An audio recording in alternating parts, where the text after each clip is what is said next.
susunod na programa ay rated PG. Ito ay nangangailangan ng patnubay at gabay ng magulang para sa mga batang manonood. Magandang umaga, Pilipinas! Ako nga po pala si Tito Vic at inaanyayahan ko kayo sa aming espesyal na programa na Bukang Liwayway. At ngayon naman, inimbita kami mga viewers na isang sikat na grupo na tila patok sa masa. Patok sa mga tao at hinahanap at gusto nila ito mas makilala. Kaya ngayon naman, antabayanan natin sa ating programa na Bukang Liwayway upang makilala at makita kung sino nga ba ang grupo na aming inimbita.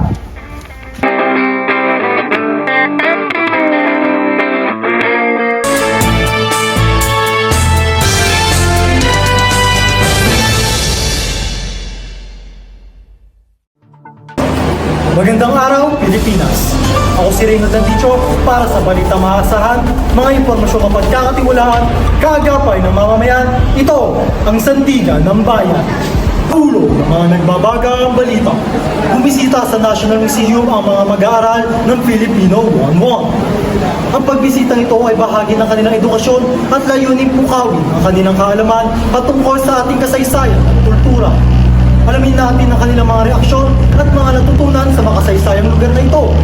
Para sa detalye, narito ang ating kasandigan, Sheena Marinas. Ang mga kabataang ito hindi lamang nagkaroon ng pagkakataong makita ang mga pambibirang artifacts at likhang sining, kundi nagkaroon din sila ng pagkakataong makibahagi sa mga interaktibong exhibit na nagbibigay buhay sa ating kasaysayan at kultura. Kasama natin ngayon si Jonalyn Rolda, isa sa mga kabataang nakapagbisita rin dito. Magandang araw sa iyo. Ano ang iyong naranasan at natutunan noong pumunta ka sa National Museum? So ayun nga po, dahil una po ako nakapunta sa National Museum. So na-overwhelmed po ako kasi po, ang ganda po ng mga litang sining na ating mga matilikharoon. Ayan. So, sa iyong palagay, bakit mahalaga ang pagbisita sa ganito mga klaseng lugar? Para po sa akin, mahalaga ito upang malaman natin kung ano nga talaga ang art. Kumbaga, maiparating natin sa iba na kaya rin natin gumawa ng mga ganung bagay-bagay. Ayan. So, kung iisa lang na salita ang gagamitin mo para ilarawan ang iyong karanasan, ano ito? Para po sa akin, ito ay isang kahanga-hanga. Maraming salamat sa iyong pagbahagi. Talagang kahanga-hanga ang ating kasaysayan at kultura. Iyan ang ulat mula dito sa PUP Santa Rosa, Sheena Marinas, Sandigan ng Bayan. Maraming salamat, Sheena, sa ating mga kabataang nagbahagi ng kanilang mga karanasan. Tunay ng napakahalaga ng pagbibigay ng pagkakataon sa ating mga kabataan na may pamana sa pagmamahal at pangangalaga sa ating kultura at kasaysayan. Patuloy nang suportahan ang ganitong mga aktibidad para sa kanilang pag-unlad. At iyan ang ating ulat sa araw na ito. Patuloy kayong tumutok dito sa Sandigan ng Bayan para sa iba pang mga balita at impormasyon.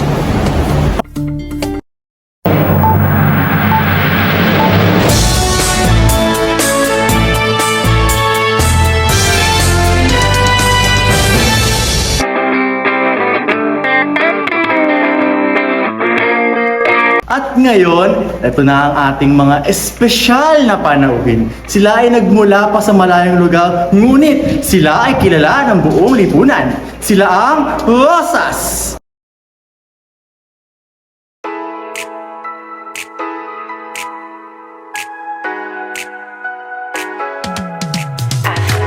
Aking mundo ay nagniningning kapag ikaw ay kapiling may dalang hiwaga ang iyong pag-ibig. Tila ba tinadhana? Oo, nana. Ikaw at ako ay para sa isa't isa. Pag ikaw ay nandyan,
I feel beautiful because I treat my hair with keratin. Keratin?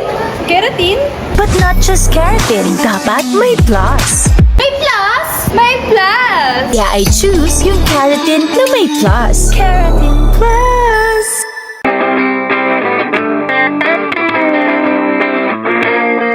Maraming salamat sa maganda niyong performance, Rosas. Gayon din sa inyong pagdalo. Ngayon naman, maaari ba namin kayong mas makilala isa-isa? Hi, I'm Rosas Trisha.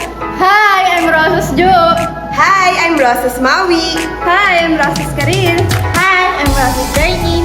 Hi, I'm Rosas Cha. Hi, I'm Rosas Sheena. Hi, I'm Rosas Cheska. Hi, I'm Rosas Micah. Hi, I'm Rosas Ariana. And we are Rosas!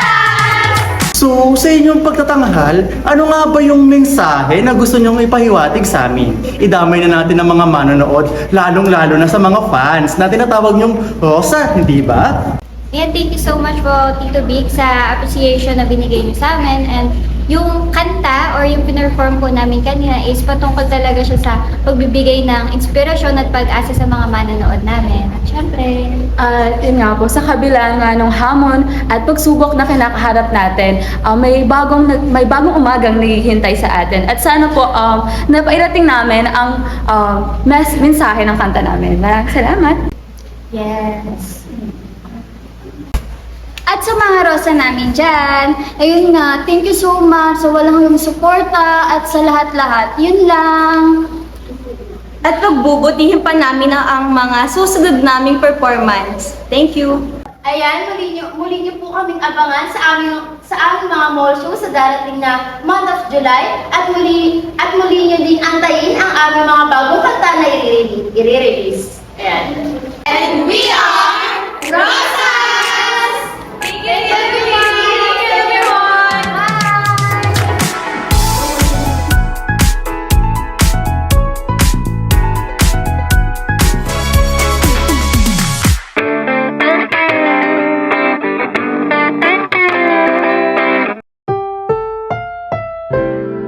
Ang susunod na programa ay Rated G. Ito ay pwede sa lahat ng manonood.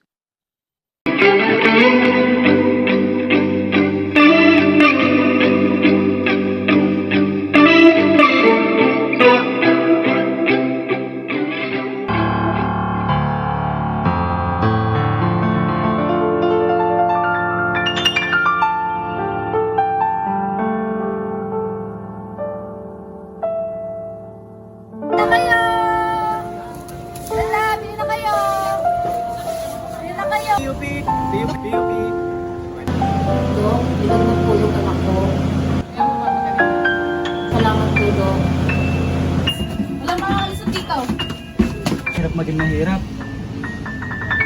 Hirap talaga kumita ng pera.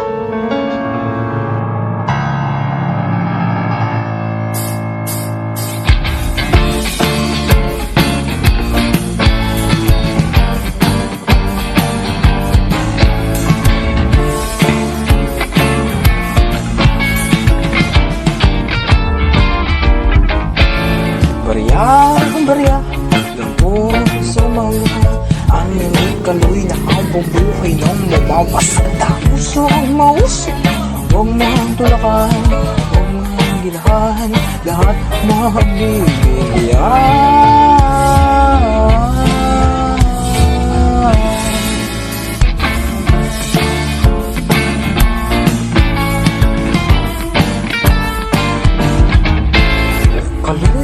Kaloy!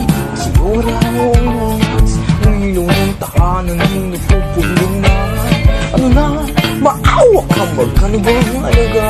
Sino nakasalaling buhay mo ay mahalaga?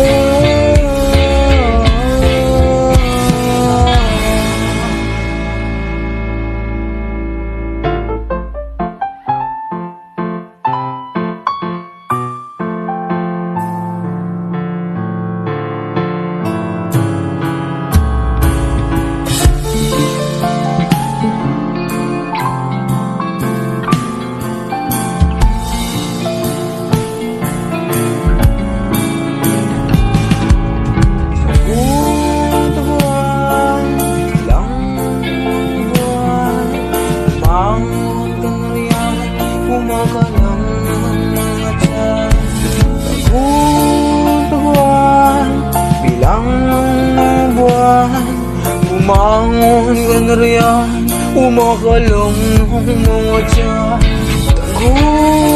Taguan, bilang na umuwan. Umangon na riyan, kumakalong ng mga tiyan. Magtanim may di biro, maghapong na kayo ko. Hirap lang nang makatayo, sila pa ang nakaupo. Ako ang nagtanim, iba ang umangkin. O kaloy maligayang pagdating sa mundong ubod ng sakit.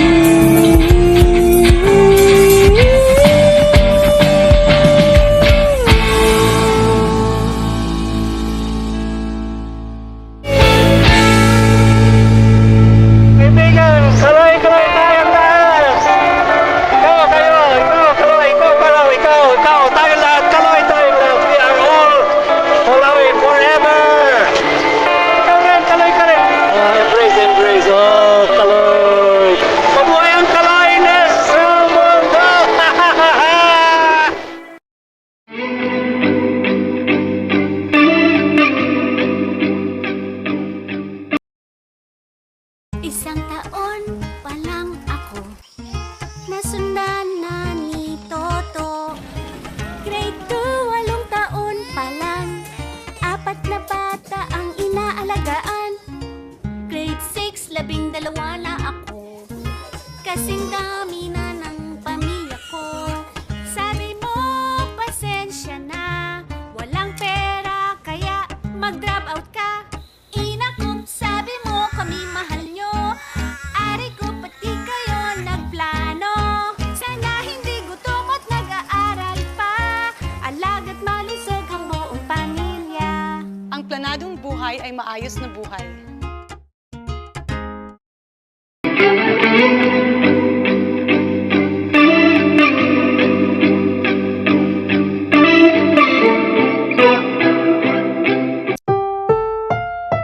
Ang susunod na programa ay rated SPG. Ito ay nangangailangan ng striktong patnubay at gabay ng magulang dahil sa mga sensitibong tema at eksena na hindi angkop sa mga bata.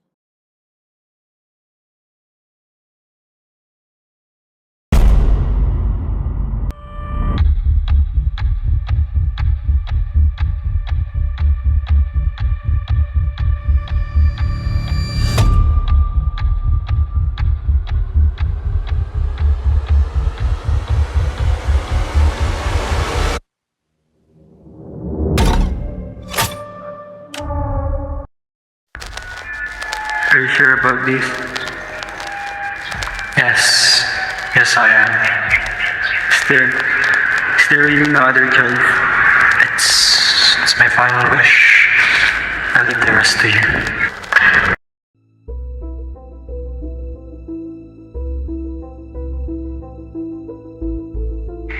Mystery writer Michael has been locked in his room for 2 days, which is not unusual since he often isolates himself while working.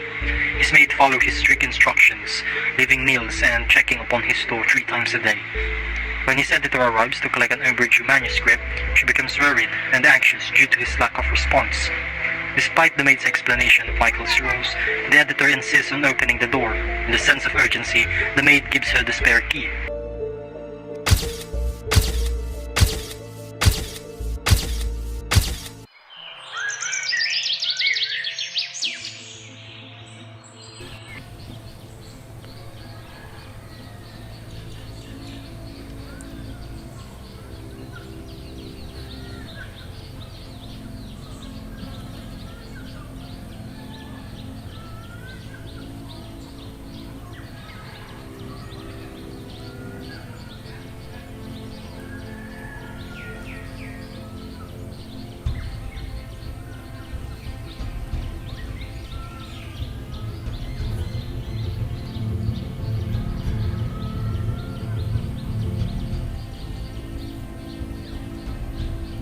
It's been weeks when Michael has passed away.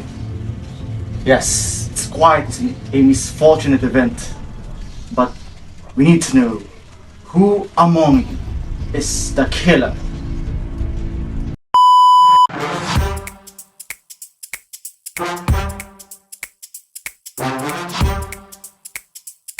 Ellie!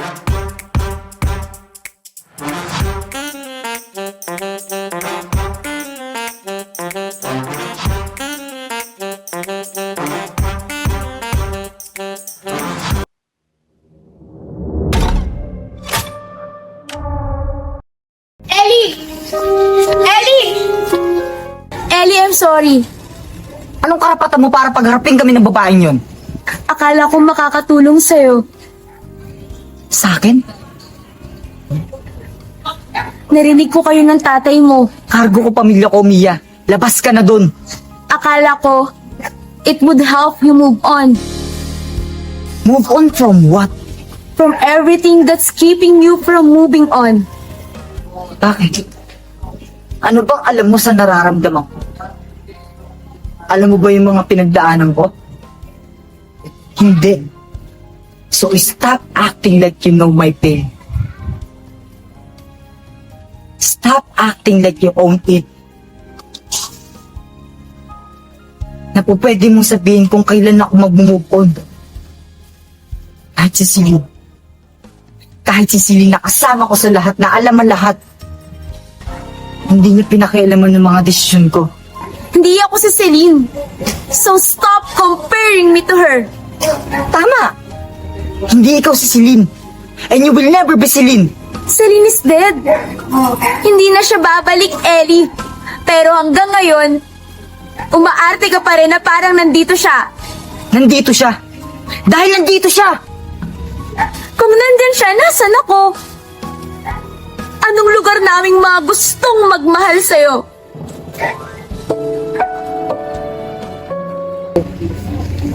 Sa pagkakataong sakit sa puso ang nananaig, kailangan natin ng kayakap at kasangga. Kaya sa susunod na kailangan nyo ng kaagapay, tandaan, hug tissue. Kayakap, kasangga, sa mga pagkakataon na kailangan mo ng kasama.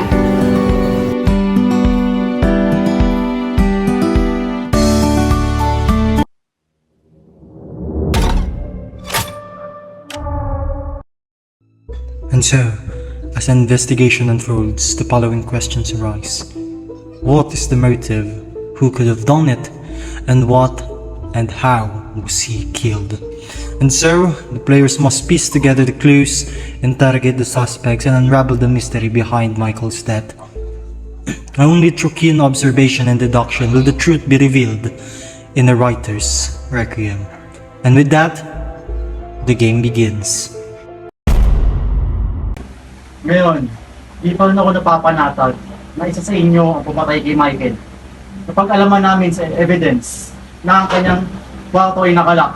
Maid, ikaw ba ang sasabihin kung bakit nakalak ang kwarto ni Michael? Lagi yung inilalak ni Sir dahil ayaw niyang naaabala siya habang nagsusulat siya. Kaya strict din ang pagbibigay ko sa kanya ng pagkain dahil may oras na akong sinusunod sa pagbibigay ng pagkain sa kanya. Strict na pagkain. Ngunit, nung nabuksan namin ang kanyang kwarto, tumumbod sa amin ng pala. May masasabi ka ba dito, Mr. Gardner? Sigurado ako na hindi naman ako ang killer since maaga ako umalis nung araw na yon. Pero nung pumasok ako, nung kinaumagahan, bago ko buksan ang shed, may nakita akong footprint doon sa aking shed na. It's around 44 in size. At nakita din namin sa kanyang kwarto ang isang cupcake. Ang cupcake lamang, ang kakayahan ng gumawa ng cupcake ay isang chef. Mr. Chef, maaari ka bang makapagbigay ng eksplanasyon? Una sa lahat, chef ako, hindi ako baker. Ngayon, kung magbe-bake di ako, para saan? Dahil for almost a decade, master ko na yung panlasa ni Michael. Ngayon, walang rason para mag-bake ako. Around 6 p.m., naglinis ako ng kitchen. Natapos ako ng 10:30. Bago ako umuwi, may narinig akong boses na nagmula sa kwarto ni Michael. Ngayon, hindi ko sigurado kung ito ay personal na pag-uusap o mula sa telepono. Nakita din namin sa kanyang pagkamatay ang isang manuscript. Hindi ko pa alam kung ano ang ibig sabihin nito, ngunit ang kanyang apprentice ang makapagbigay ng sagot. Ginawa namin yung libro na yon Kasi yun ang tanging nagustuhan niyang ideya ko. Matagal niya na akong estudyante. At gusto ko rin na maging katulad niya. Hindi ako ang pumatay. Idolo mo pala si Michael. Ngunit, siya ay patay na. Ngayon, kailangan nating mahanap kung sino ba ang pumatay sa kanya. At yung mga matay tao na yun ay nandito. Ngayon, ano kaya ang kanyang motibo? Ano ang motibo ng mga matay tao na yun? Nung namatay si Michael, chinek ko yung movie niya. Nakita kong nawawala na yung original na susi. At feeling ko, may tatlo kong pinag-ito na lang. Una, yung kapatid niya. Kasi, yung kapatid niya, lagi sila nag-aaway. Madalas nagtatalo sila at lagi ko yung narinig. Pangalawa, yung apprentice niya, dahil feeling ko may inggit na nararamdaman yung apprentice niya sa kanya dahil lagi nga siyang pinapagalitan at lagi rin siyang nare-reject sa mga ginagawa niya. Yung panghuli naman, yung editor. Feeling ko, maaari yung editor din yun dahil may galit siya dun, may galit siya kay Sir Michael. Sino ang kapatid? Tawa ba ang mga pangatang sa iyo? Kapatid ko siya. Hindi ko siya kayang patayin.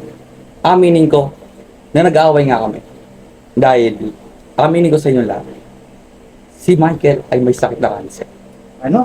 Cancer. May sakit ng cancer. Tila malalim pa rin sa iyong mga alaala ang pagkamatay ng iyong kapatid.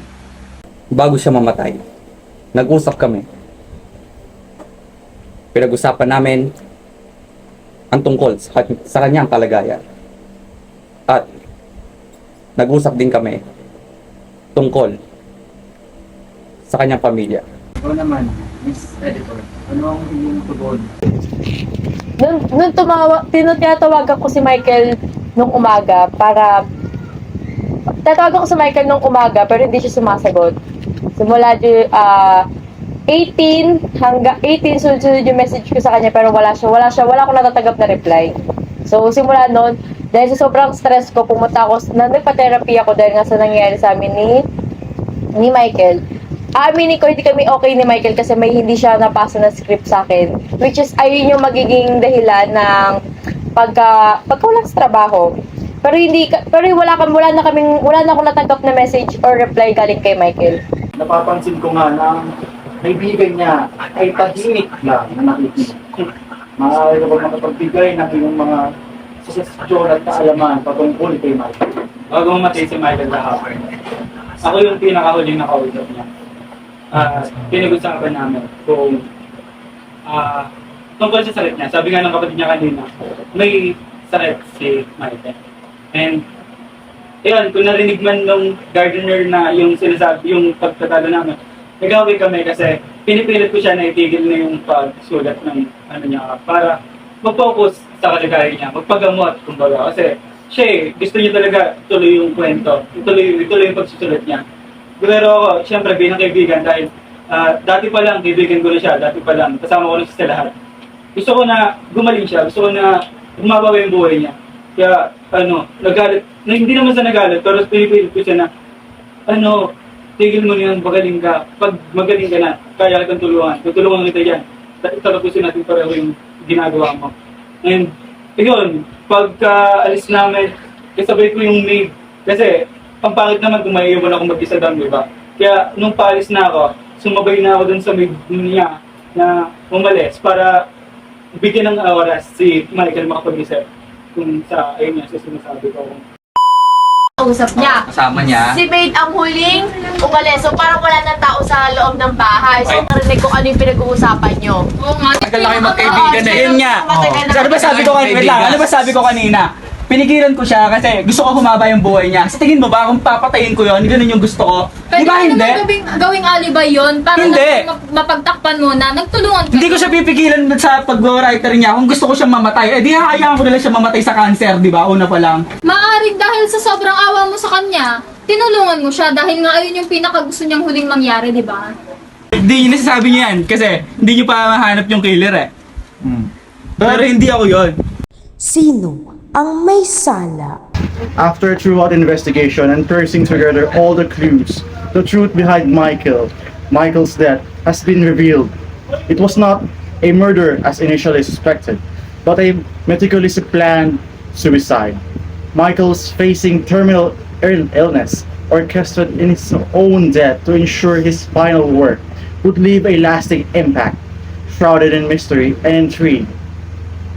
Michael collaborated with his best friend,